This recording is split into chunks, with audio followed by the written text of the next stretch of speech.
Hello guys, welcome back to another video. My name is Dolapo if you're new here, and on this channel I share fully funded scholarships available to apply for international students. Now in today's video, I'm going to be sharing a scholarship that has recently opened, which is called the MasterCard Foundation Scholars Program at McGill University.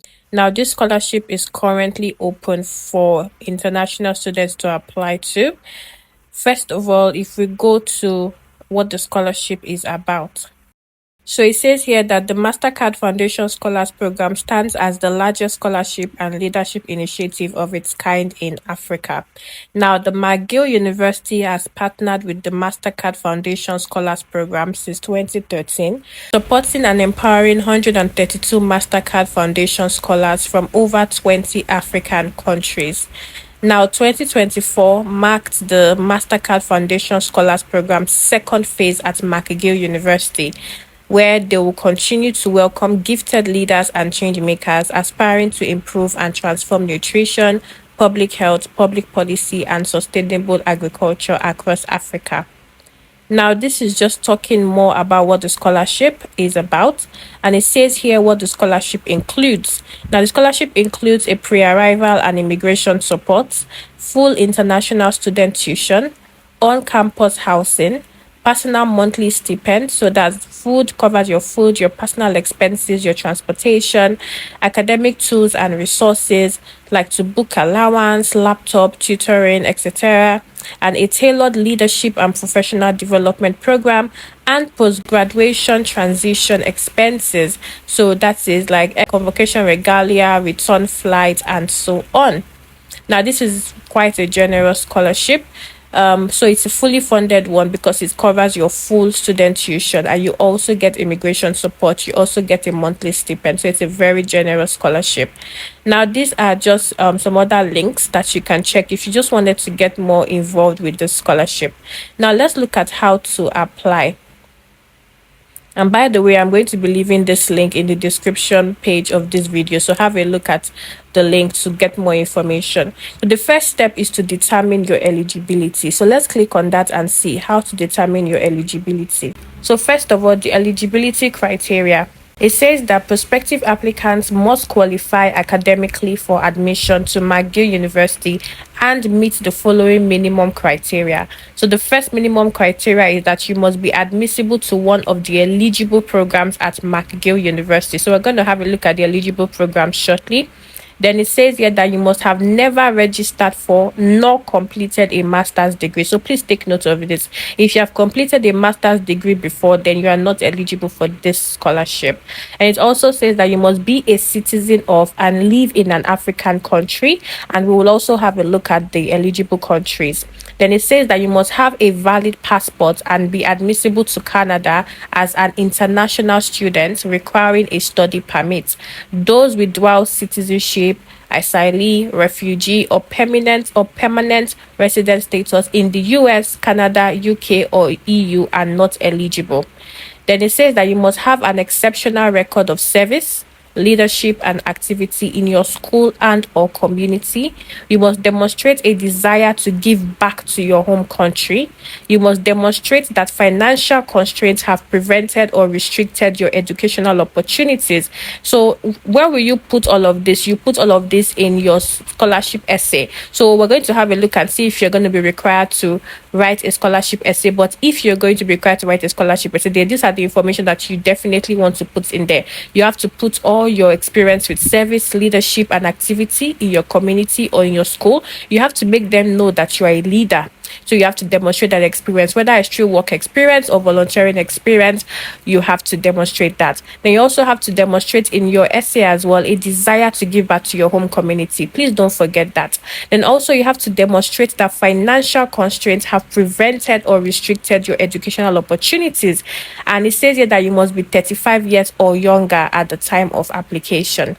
Now it says here that applicants with first class honors or equivalent have a stronger chance of being admitted. admitted. Now let's have a look at the eligible programs. So all applicants, regardless of country of origin or educational background, must, number one, hold a bachelor's degree. So that means that you must already have a first degree, that's a bachelor's degree, or equivalent, that is as recognized by McGill University, in a subject that is closely related to the program selected for graduate studies. So if, for example, let's say you have selected a program that maybe deals with social health, for example, or social policy, or something related to business, for example, then it means that you must hold a bachelor's degree that is closely related to that program that you want to study for your graduate studies. Then it also says that you must ensure that your bachelor's degree meets equivalency requirements, and the applicants with first class honors or equivalent have a stronger chance of being admitted.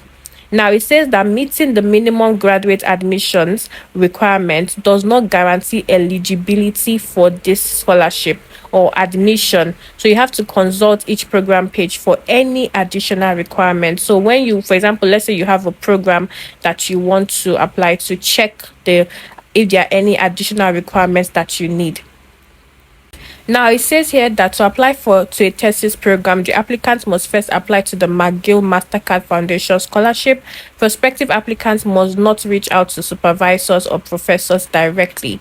Applicants selected for a fee waiver and applying to a thesis program will be contacted by our team with instructions on how to secure a supervisor. Now, these are non-thesis programs, basically programs that you will not be required to submit a thesis. Now, over here we have animal science, engineering, biostatistics, biotechnology, there's public health, there's public policy and human nutrition, and then there are thesis programs where you will need to submit a thesis for this, and that examples are animal science and bioresource engineering. So essentially, if you would like to apply to any of these programs, whether it's the non-thesis or thesis programs, these are the only programs that are eligible for this scholarship. So please take note of that. For example, if you wanted to study law is not stated here. So that means that even if you study law and you get an admission to study law, you will not be eligible for this scholarship because law is not one of the eligible programs. So please take note of that. If you wanted to study public health or public policy, then you'll be eligible for this program. Let's have a look at public health and see if there are any additional requirements, for example. So this gives us some information about the public health, talks about who should apply and the career opportunities as well. So you can have a look at that. But let's see, if we click on apply now, let's see what it says. So admission and applications, you can apply now. So let's see. So you have to create an account first. But I will not be creating an account because I'm not applying. But if you wanted to apply, have a look at it. So what I would say is that have a look at the admission requirements. So it says that you must have a bachelor's degree in a related area. So that is health sciences, engineering, social sciences, like sociology, economics, political science, and so on. Then you must have quantitative skills. So it's saying that the admission committee will look for proof of quantitative proficiency, grades B+ or above, in at least 2 undergraduate level courses in differential or integral calculus or in other university level mathematics or statistics courses. Oh, wow. Then it says that you must have a cumulative grade point average of 3.0 over 4 points out of 4.0 overall, or at least 3.2 out of 4.0 over the last 2 years of study based on GPA calculations done by the university. Now, we see that most of our successful applicants have grade points averages well above this minimum requirement. Then it says that you will need to show proof of English language proficiency, but only in certain cases.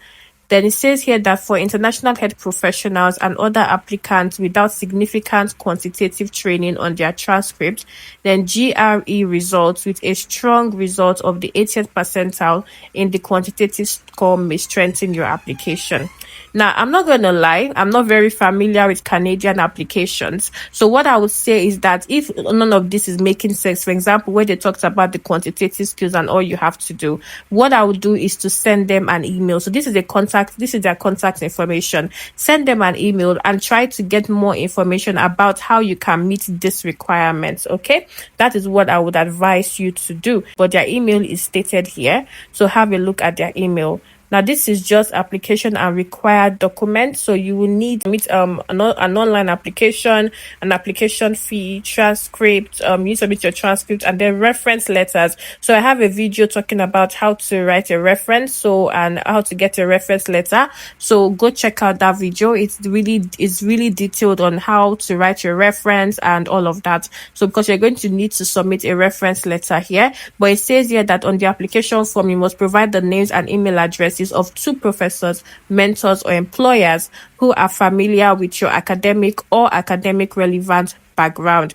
And it says here that the university will contact these referees and then invite them to upload references on your behalf. So have a look, read through. And it says here, very important, it says please be aware that referees are asked to respond within 10 days. So make sure that whoever you're adding as a referee is someone that is reachable. Okay, so that within 10 days they'll be able to submit the references. Now, all of that information is also stated here. You will also be required to submit a personal statement, and it says that your statement should be no more than 2 pages. Now, remember that all of this criteria is if you wanted to apply for a public health program to be eligible for this scholarship. So these are requirements for the public health program itself. So take note of that. Now, it says that you need to submit a personal statement, and the statement should be no more than 2 pages. And it may address what are your career objectives, what academic or life experience makes you a good candidate for this program, what specific knowledge and skills do you hope to acquire, how would this knowledge and these skills enable you to attain your career objectives, what area of population health, public health, and epidemiology would you like to study, what particular areas of population health, public health, and epidemiology would you like to pursue for your practicum, and then are there any factors related equity, diversity, inclusion, and accessibility that you believe should be considered in our review of your application. So for example, any circumstances that may have affected your academic or research achievement. Then you also be required to submit a CV, which of course will show an overview of your experience, your qualifications, your credentials, any publications you've done, and so on. Then this quantitative training document is what I mentioned earlier that I'm not very sure of. So I would say that you should reach out to them and ask them to explain better. Then also it says here that if applicable, so most likely if you're an international student, you would be asked to submit your IELTS result or TOEFL result. So I would definitely advise to have that already when you are applying for this program, so that not having it doesn't disqualify you. But these are the minimum scores. So for TOEFL, you need a minimum score of 100 on the internet-based test, or a score of 600 on the paper-based version. For IELTS, you need a minimum overall band of 6.5. Now, if you wanted to find out more information about the English proficiency test, there's a link here for you to check. Now, application status and results, it says that you would be notified of the decision usually by the end of March. But now remember that we're applying for this program to, let's say, start in September. So probably the information here is not updated, but essentially if you're applying for the scholarship, then they might have a different requirement or a different status that would be given for that. So please find out from them, find out more information about that. Then general information, these are general information about the language proficiency, tuition fee, funding, and so on. These are about scholarships, and one of the scholarships that is stated here is the McCall-McBain scholarship, and then the one that we're just talking about, which is the MasterCard Foundation scholarship.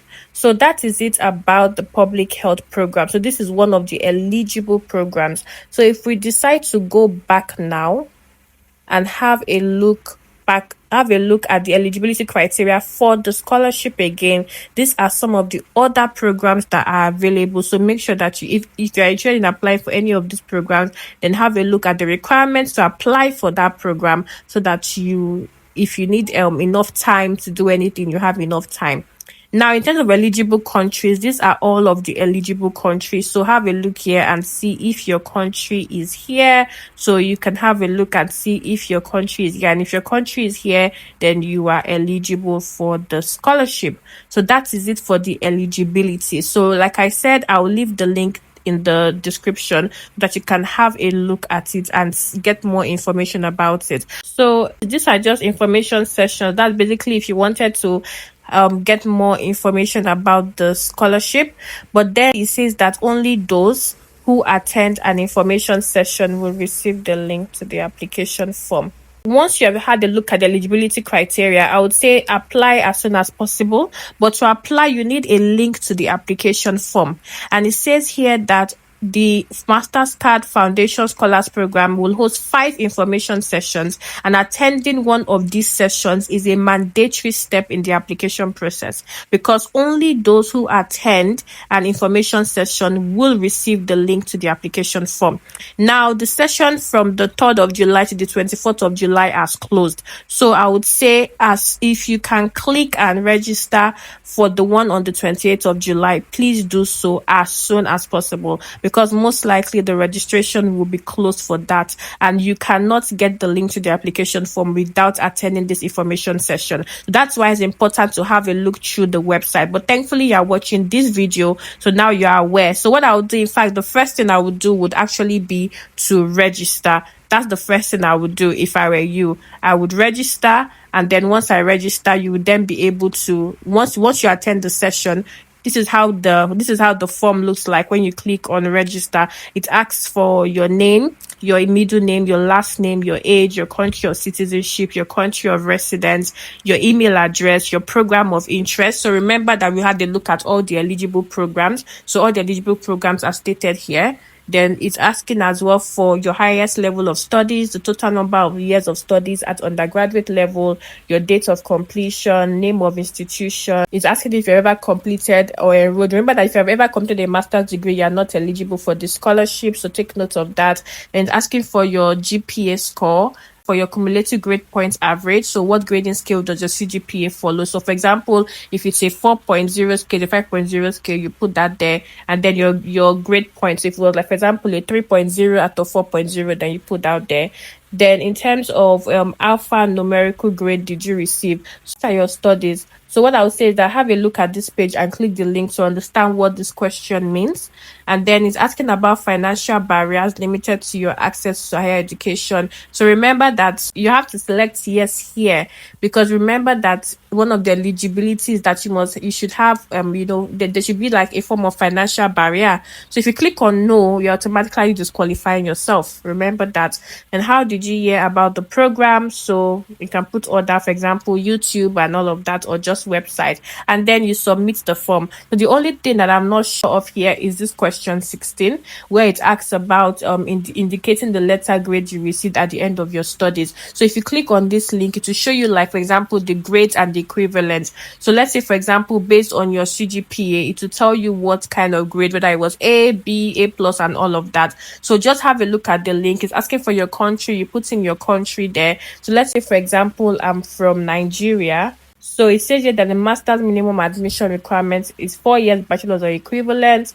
And then let's have a look at the grading scales. So yes, so it tells you here. So let's say, for example, but let's say in Nigeria, it's the CGPA in your university, for example, was over 5. And let's say you had a maybe 4/5, or you had a 4.5 over 5, or you had a 4. Okay, if you had a 4/5, let's say you had a 5/5, then your alpha grade is A. If you had a 4.5 to 4.99, then your alpha grade is B plus.